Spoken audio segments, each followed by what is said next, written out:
جشن تھا، اور ایسا جشن کہ مغل عہد کو مات کر رہا تھا۔ جشن کیوں منایا جا رہا تھا اس ضمن میں کسی کو معلوم نہ تھا۔ اندازے ہی لگائے جا رہے تھے۔ یوں لگ رہا تھا جیسے کسی بادشاہ یا نواب کے بیٹے یا بیٹی کی شادی تھی، یا کوئی جشن تاج پوشی تھا، یا سلطنت کے ولی عہد کی پیدائش تھی، یا کسی شہزادے کی سالگرہ تھی، یا وقت کے فرمانروا نے دشمن کو جنگ میں شکست دی تھی اور مفتوحہ علاقہ مملکت میں شامل ہوا تھا، یا تیل کے اتنے بڑے ذخائر ملے تھے کہ ایران، عرب اور عراق رش کر رہے تھے، یا سونے کی کانیں دریافت ہوئی تھی۔ جو بھی تھا، اتنے عظیم و شان جشن کے انعقاد کی یقیناً کوئی بڑی وجہ تھی۔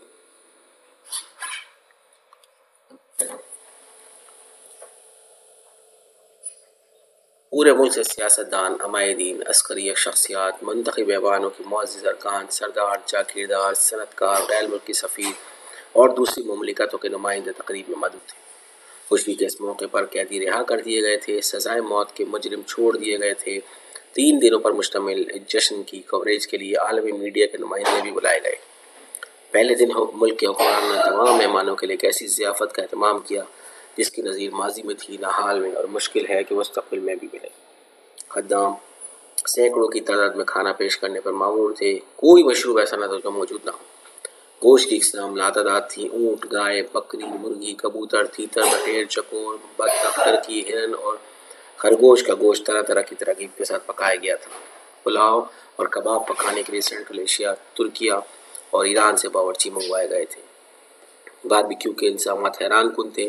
سالم بکرے اور دمبے سینکڑوں کی تعداد میں روسٹ کیے گئے تھے۔ جو مہمان گوشت سے اجتناب کرتے تھے ان کے باورچی جنوبی ہند سے آئے تھے۔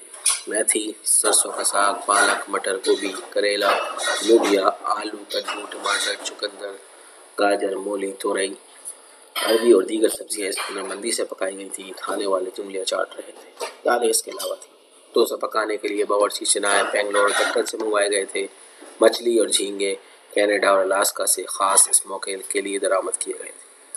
پامفرٹ، رہو، ٹراؤٹ، سیلمن اور سمندری کھانوں کی دیگر اقسام حاضر تھی۔ نہاری اور بریانی پکانے کے لیے ماہرین دہلی سے آئے تھے۔ پراٹھا، لچی، قنلما، پوری، کچوری، حلیم، یخنی پیش کی جا رہی تھی۔ چینی، لبنانی اور طالبی کھانے بھی بنائے گئے تھے۔ جہاں تک میٹھے کا تعلق ہے، مہمان تنوع دیکھ کر انگشت بدنداں تھے۔ سوئٹزرلینڈ اور فرانس سے کیک آئے تھے۔ پیسٹریاں اٹلی سے اسی صبح پہنچی تھیں۔ پڈنگ، کھیر، شاہی ٹکڑے، فرینچ ٹوسٹ، کھویا، کلفی، آئس کریم، سوجی کا حلوہ، مکھڑی حلوہ، سوہن حلوہ، ماش کی دال کا حلوہ، پیٹا کا حلوہ، گاجر کا حلوہ، جیم، جیلی، کسٹرڈ، ماملیٹ، مربع جات، چاکلیٹ اور عربی اور ایرانی پاکستانی مٹھائیوں کے ڈھیر لگے تھے۔ پھلوں میں موسمی موسمی سال پھل موجود تھے۔ انجیر، انگور، انار، سیب، بلوکارڈ، اسٹرابری، مالٹے، خوبانی، آڑو، لیچی، شہتوت، خربوزے، تربوز، ناشپاتی، آم، کیلا، انناس، چیکو، شریفہ، پپیتا، بادام، پستہ، اخروٹ، چہار مغز، چلغوزے بڑے بڑے تھالوں میں ہر جگہ رکھے گئے تھے۔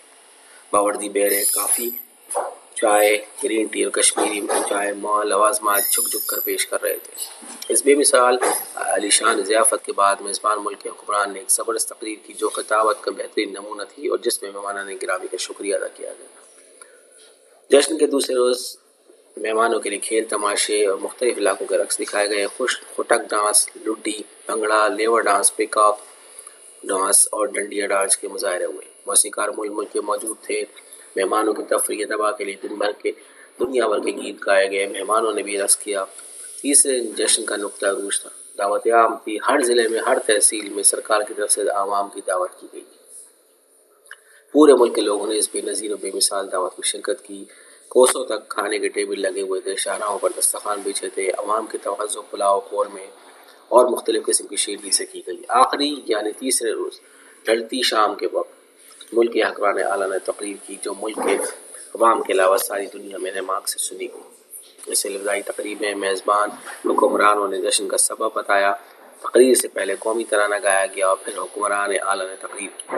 تقریر کیا تھی؟ دنیا بھر کے لٹریچر کا مرقع تھی۔ تقریر میں میر غالب، اقبال، سعدی، رومی اور خسرو کے اشعار ہیروں کی طرح ٹانکے گئے تھے۔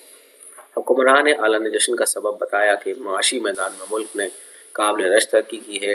ترقی کی تازہ ترین جھلک یہ ہے کہ پاکستان کو ایشین ڈیولپمنٹ بینک سے $50 کروڑ کا قرضہ موصول ہو چکا تھا۔ یہ ایک بہت بڑی کامیابی تھی۔ آئی ایم ایف سے ملنے والا قرضہ اس کے علاوہ تھا۔ سعودی عرب، چین، متحدہ عرب امارات اور جاپان نے بھی قرض دینے کا وعدہ کیا تھا۔ یہ اتنی بڑی خوشی اور اتنی بے مثال کامیابی تھی کہ جشن تو بنتا تھا۔ حکمران اعلیٰ نے قوم سے خطاب کے دوران یہ بھی بتایا کہ قرض ملنے کی خوشی میں تمام وفاقی اور صوبائی وزیروں، گورنروں اور بیوروکریسی کے لیے نئی گاڑیاں خریدی جا رہی ہیں۔ یہ گاڑیاں مرسڈیز، BMW اور دیگر شاندار برانڈز کی ہوں گی۔ وفاقی حکمران اعلیٰ کے علاوہ تمام گورنروں وزرائے اعلیٰ کے لیے نئے ہوائی جہاز منگوائے جا رہے ہیں۔ اس پرمسرت موقع پر منتخب ایوانوں کے معزز ارکانوں کی تنخواہیں اور سہولتیں بھی بڑھائی جا رہی ہیں۔ حکمران اعلیٰ نے اگلے 30 برس کے دوران قرضوں کے وصول کے لیے بنائے گئے منصوبے بھی قوم کے ساتھ شیئر کیے۔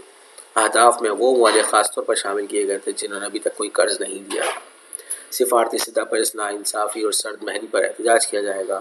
قرض حاصل کرنے کے لیے مختلف ملکوں کے سیٹ بنائے گئے ہیں۔ مشرق بعید میں جن ملکوں نے ابھی تک قرضہ نہیں دیا، ان میں Cambodia, Korea, Vietnam, Philippines, Brunei, Indonesia اور ملائیشیا شامل ہیں۔ قرض مانگنے کے لیے ان ملکوں میں وفود بھیجے جائیں گے۔ دوسرا گروپ یورپ کے ملکوں کا ہے۔ یورپ کے نسبتاً غریب ملک مثلاً ہنگری، رومانیہ، پولینڈ اور البانیہ سے قرض کے وصول کے لیے نئی کوششیں کی جائیں گی۔ رہے مغربی یورپ کے ممالک جیسے جرمنی، فرانس، سوئٹزرلینڈ، ہسپانیہ، پرتگال، بیلجیم، نیدرلینڈ، لکسمبرگ اور برطانیہ، تو ان آسودہ ملکوں کا